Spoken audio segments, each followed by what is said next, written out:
الصلاة والسلام عليك يا حبيبي يا رسول الله. صلاة تشفع بها لي عند الله. ازيكم عاملين ايه؟ يا رب تكونوا بخير. يوم جديد مع وصفة جديدة. هنعمل النهاردة شوية منين او قراقيش او كعب غزال. إيه، هنعمله سادة وهنعمله محشي. هنعمل 2 كيلو. وصفة جميلة جدا وسهلة وحلوة وهتحبيها. الحقيقة اللي انا الولاد كان عندهم حفلة في المدرسة فما كنتش عارفة اعمل لهم إيه لازم كل حد يجيب من بيته اي حاجة وبيعملوا غدا جماعي وبيحتفلوا ان هم خلاص خلصوا امتحانات. كل سنة وانتوا طيبين وخلاص قربوا ان هم ياخدوا الاجازة الكبيرة. فربنا يا رب يبارك لنا فيهم ويخلوهم لنا. المهم ورطوني وقالوا لي لازم تعملي يا ماما حاجة. طيب يا ولاد اعمل لكم ايه الحاجة اللي تليق مع المدرسة وتليق مع اطفال إيه وكون في مدرسة. عملت صنفين. الصنف الاولاني اللي هو المنين اللي هنعمله الوقت باذن الله في فيديو تاني. هنكمل بقيه التجهيزات وهوريكم غلفت الحاجه ازاي ومشت ازاي وكل الكلام ده. ما نسبقش الاحداث، نصلي على النبي يا جماعه ونقول بسم الله الرحمن الرحيم. المهم انا قلت فرصه بقى، كان عندي بقى شويه تشكيلات بتاع دقيق باقيه من رمضان وسمسم وعجوه باقيين من الكحك اللي احنا عملناه وكل الحاجات دي. قلت والله لا اعمل لهم شويه كعب غزال او منين، شويه قراقيش حلوه كده واظبط لهم سمنتهم. كان عندي برضو سمنه جايه من مصر لسه. فقلت بقى فرصه وبيقول لك في مثل بيقول لك سعيده يا ضيف عليك وعلى عيالك. قلت بقى هم هياخدوا حاجتهم واحنا نقعد نتلقس عليهم يعني. لا نعمل احنا الاخرين شويه حلوين كده. عملت 2 كيلو. المهم جمعت كل الدقيق اللي عندي جه 2 كيلو تمام. فحطيت على 2 كيلو دول معلقتين خميره وحطيت عليهم ظرف بيكنج باودر واربع معالق سكر واربع معالق سمسم وذره ملح كده نص معلقه وكوبايتين سمنه على زبده على زيت. كان عندي سمنه بلدي لسه جايه وكان عندي زبده وزيت. والمهم عملت لهم خليط. المهم جم كوبايتين. هما المنين هياخد اكتر من كده سمنه بس انا عشان هما اطفال وعشان الحاجه تبقى خفيفه فانا بحب على طول ان انا اراعي الحته دي في اكلي. ف حبيت الاكل يبقى خفيف ياكلوا منه، يعني يستحسنوا اللي هم ياكلوا منه. والحمد لله بيقولوا لي والله يا ماما الابلوات وزمايلنا كانوا بيشكلوا على الحاجه اللي انت جبتيها من كتر حلاوتها. فالحمد لله ربنا يحسن ما بين ايدينا جميعا ونعمل لهم احسن حاجه في الدنيا. المهم يا جماعه المنين ما بتعجنش، يعني ما بتقعديش تعجني فيه لما يبقى ليه عرق بيتلم بس. لميت الاول عملت 2 كيلو دقيق على كوبايتين السمنه على 4 معالق سمسم على 4 معالق سكر على ملح على خمير على بيكنج باودر وكل ده اتلم بسس الاول. وبعد كده حطيت كوبايتين لبن وبسست ولميت كله مع بعضه.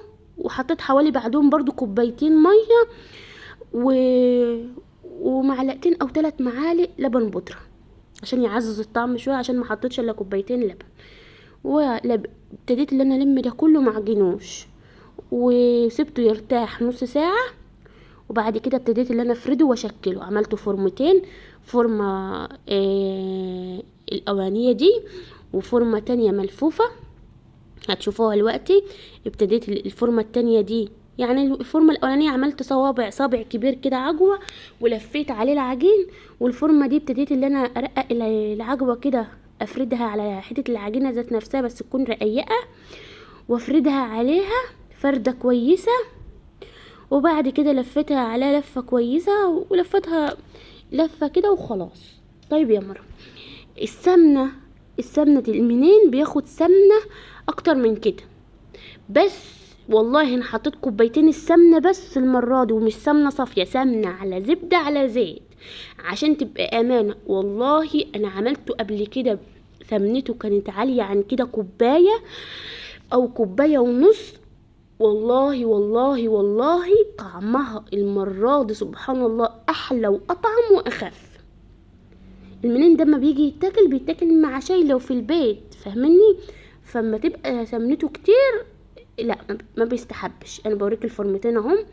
جهزت بقى طبق فيه سمسم وطبق فيه بياض بيضه، لو ما فيش بيض خلي شويه لبن وابتديت ان انا بس امسح كده مسحه خفيفه واحط السمسم، عشان السمسم يعني دي غرض ان السمسم يلزق. ولو حطيت بيض او لبن حط شويه فانيليا صغيرين بس. مفيش اطعم من كده. سخنت الفرن قبلها، بس بعد ما بشكلهم التشكيله دي بسيبهم ساعه يرتاحوا. يعني انا بريحهم على مرتين. المره الاولانيه لما بعجنهم، او مش بمعنى اصح عجنهم، الم العجين مع بعضه ما بيتعجنش، المنين ما بيتعجنش، بسيبه يستريح نص ساعه. والمره التانية ما بشكله بسيبه يستريح ساعه. المهم كملتهم كلهم، عملت منهم ساده وعملت منهم محشي.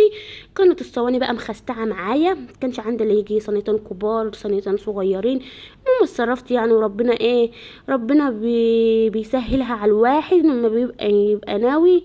الحمد لله. والمهم اتصرفت وعملت الحمد لله. الفرن ده دورين سهل عليا كتير. عملت صف فوق وصف تحت كده، دور فوق ودور تحت، واللي يحمر من تحت اطلعه فوق، واللي يحمر من فوق انزله تحت، وهكذا. وخلصتهم الحمد لله والشكر لله. دي كانت اول وصفة عملتها. باذن الله الفيديو الجاي هعمل فيها وصفة تانية حلويات بقى، واوريكم عبيت الحاجة ازاي. وبألف هنا وشفا للي كل منها يا رب، ويجعلها صحة وهنا على قلوبهم، وعقبال ما اعمل لهم هم في كلياتهم وجامعاتهم، ويكونوا في احسن مراكز يا رب. اللهم امين.